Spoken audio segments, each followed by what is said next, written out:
Bonjour. Je voudrais en ce jour te présenter mes excuses. Nous verrons un signe imminent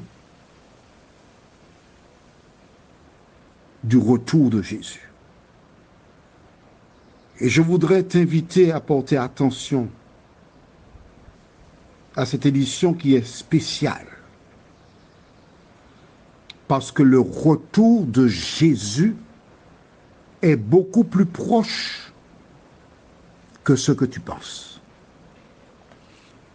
Quand la Bible elle-même te dit, personne ne connaît ni le jour ni l'heure. D'accord, c'est écrit dans la Bible. Mais je voudrais au terme de cette édition que tu prennes le temps pour lire la Bible et tu découvriras la vérité. Depuis mon enfance, j'ai souvent entendu un verset et un grand nombre de personnes sont bloquées sur ce verset et se trompent en disant que ce verset n'est pas encore réalisé, Jésus ne viendra pas maintenant. Mais tu verras qu'il est plus proche que tu ne crois. Prions. Notre Seigneur et notre Dieu, l'heure est grave. L'heure est grave parce que certaines personnes, par le passé, ont été trompées. Des personnes à qui on a dit l'Ancien Testament n'a pas de valeur, c'est passé. Maintenant, c'est le nouveau qui compte. Seigneur, tu es en train de démontrer, tu es en train de dire à tes enfants qu'il est temps pour eux de lire la Bible dans sa totalité. Que le Saint-Esprit continue son œuvre et qu'il nous éclaire. Qu'il nous conduise dans la vérité, nous t'en prions. Au nom de Jésus et pour ta gloire éternelle. Amen. Un jour, les disciples posaient une question à Jésus sur les signes de son avènement. Et parmi ces différents signes que nous trouvons dans Matthieu 24, nous lirons le verset 14. Cette bonne nouvelle du royaume sera prêchée dans le monde entier pour servir de témoignage à toutes les nations. Alors viendra la fin. Et un grand nombre de personnes qui lisent la Bible et appartiennent à des communautés religieuses protestantes notamment, déclarent il faut que l'évangile soit prêché dans le monde entier et c'est à ce moment que Jésus reviendra. Ça c'est faux. Et en même temps c'est vrai. Je t'explique comment. Certaines personnes imaginent que la prédication de l'évangile doit se faire soit par des séries de conférences, soit par des personnes qui vont de maison en maison, mais toutes les personnes sur la terre doivent savoir que Jésus revient. Mais Jésus, Dieu, participe à l'évangélisation, à la proclamation de l'évangile. Comment? Nous avons vu cette vidéo où dans un pays arabe sec, dans un désert, l'eau coule. Pas un petit ruisseau, non, mais de l'eau coule. Et la personne qui a réalisé cette petite vidéo présente un verset de la Bible. Nous allons dans le livre d'Ésaïe, chapitre 41, les versets 18 et 19. Que dit la Bible? Je ferai jaillir des fleuves sur les collines et des sources au milieu des vallées. Je changerai le désert en étang et la terre aride en courant d'eau. Je mettrai dans le désert le cèdre, l'acacia, le myrte et l'olivier. Je mettrai dans les lieux stériles le cyprès, l'orme et le buis, tous ensemble. Où as-tu lu ça? dans l'Ancien Testament. C'est un rapport avec quoi? La fin des temps.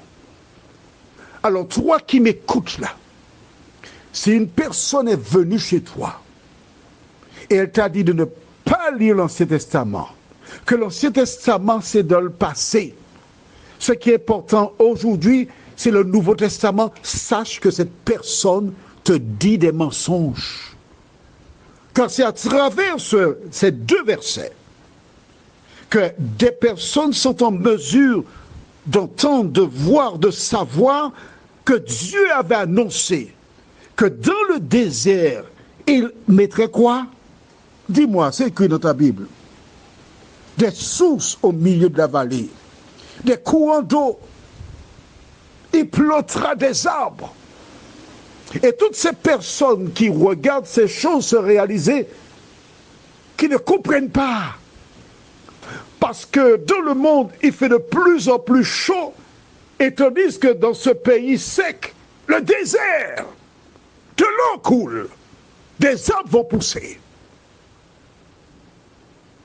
Toi, tu es en train d'écouter Jean-Claude, mais ces personnes qui voient ces choses se réaliser, écoute à travers la nature la main de l'Éternel. Ces personnes seront obligées de se tourner vers la parole pour voir ce que dit la parole. Ces personnes n'ont pas d'autre choix devant cette évidence d'arriver à la conclusion que l'Éternel est vivant, il règne et il revient chercher ses enfants. J'ai eu l'occasion d'expliquer à plusieurs personnes que Dieu a choisi Abraham parce qu'il fallait que le Messie naisse de quelqu'un, d'un homme. C'est pourquoi il a choisi Abraham. Mais Dieu a toujours cherché, à travers Abraham et les autres, à interpeller toutes les nations sur la terre afin qu'elles connaissent Dieu et qu'elles se donnent à Jésus ou à Dieu. C'est comme tu veux. Allons au livre d'Esdras. Nous sommes toujours dans l'Ancien Testament. Et je fais un clin d'œil à quelqu'un qui m'a envoyé un message un jour me disant « Mais pourquoi parles-tu de l'Ancien Testament? C'est fini, c'est terminé. Il faut parler du Nouveau Testament. » J'ai souri parce que cette personne affichait son ignorance. Voyons comment Dieu a-t-il agi par le passé. Lisons dans le livre de Esdras, chapitre 7, versets 12 à 15. Juste avant, Esdras était un prophète de l'Éternel. Il était au service d'un roi. Et nous verrons ensemble ce qui s'est passé. Versets 12 à 15. Artaxerxès, roi des rois, à Esdras. Tu as noté bien? Il dit roi des rois. Donc c'était un roi très puissant qui régnait sur un certain nombre de pays. À Esdras, sacrificateur et scribe, versé dans la loi du Dieu des cieux, etc. Il savait qu'Esdras était un spécialiste de la loi de Dieu. Verset 13. J'ai donné ordre de laisser aller tous ceux du peuple d'Israël, de ses sacrificateurs et de ses lévites, qui se trouvent dans mon royaume et qui sont disposés à partir avec toi pour Jérusalem. L'ordre concerne qui? Les sacrificateurs et les lévites. Les sacrificateurs viennent de la tribu de Lévi. La tribu de Lévi, c'est elle qui était chargée de monter le chapiteau qu'on appelle le tabernacle ou le temple, les parvis. Ce sont eux qui devaient immoler les animaux, eux qui font chanter, qui ont les activités dans ce qui concerne l'adoration, le sanctuaire. Le roi Artaxerxès est conscient que ce que le peuple d'Israël avait besoin, c'était des sacrificateurs, des lévites, des hommes qui se lèveraient pour aller inculquer au peuple le respect de l'Éternel des armées. Versets 14 et 15. Tu es envoyé par le roi et ses 7 conseillers pour inspecter Juda et Jérusalem d'après la loi de ton Dieu, laquelle est entre tes mains.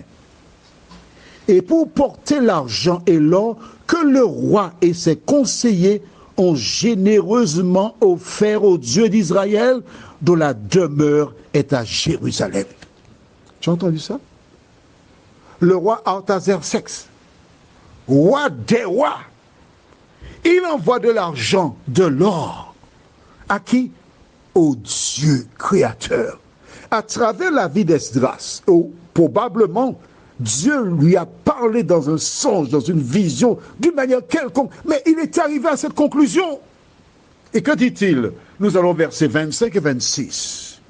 Et toi, Esdras, selon la sagesse de Dieu que tu possèdes, rétablis des juges et des magistrats qui rendent la justice à tout le peuple de l'autre côté du fleuve, à tous ceux qui connaissent les lois de ton Dieu, et fais-les connaître à ceux qui ne les connaissent pas. Explique-moi pourquoi le roi Artaxerxès peut donner un ordre à Esdras en lui demandant de faire connaître à ceux qui ne connaissent pas la loi de l'Éternel. Mais il va plus loin, verset 26. Quiconque n'observera pas ponctuellement la loi de ton Dieu et la loi du roi sera condamné à la mort, au bannissement, à une amende ou à la prison. Tu entends ça? Le roi donne un ordre, et son ordre, c'est que toutes les personnes qui seront là devront connaître la loi de Dieu. Et si elles refusent de connaître la loi de Dieu, elles iront soit en prison, elles seront bannies, elles seront condamnées à mort. C'est le roi Artaxerxès qui parle ainsi. Mais Dieu t'a laissé libre de l'accepter ou de le rejeter. Prions, notre Seigneur et notre Dieu. Des gens attendent qu'on aille proclamer l'évangile en Chine, mais nous ne savons pas ce que tu fais en Chine, au Japon et dans d'autres pays qui rejettent le christianisme. Mais nous savons que ce signe-là est pour notre réveil spirituel, afin que chacun regarde sa vie, qu'il marche à la lumière de la parole et qu'il soit sauvé. Merci pour la parole, Seigneur. Merci de continuer de nous éclairer. Nous t'avons prié au nom de Jésus et pour ta gloire éternelle. Amen. Mon ami, qui que tu sois, lis la Bible. Pas le Nouveau, mais lis toute la Bible parce que Dieu nous parle. Je te souhaite une bonne journée.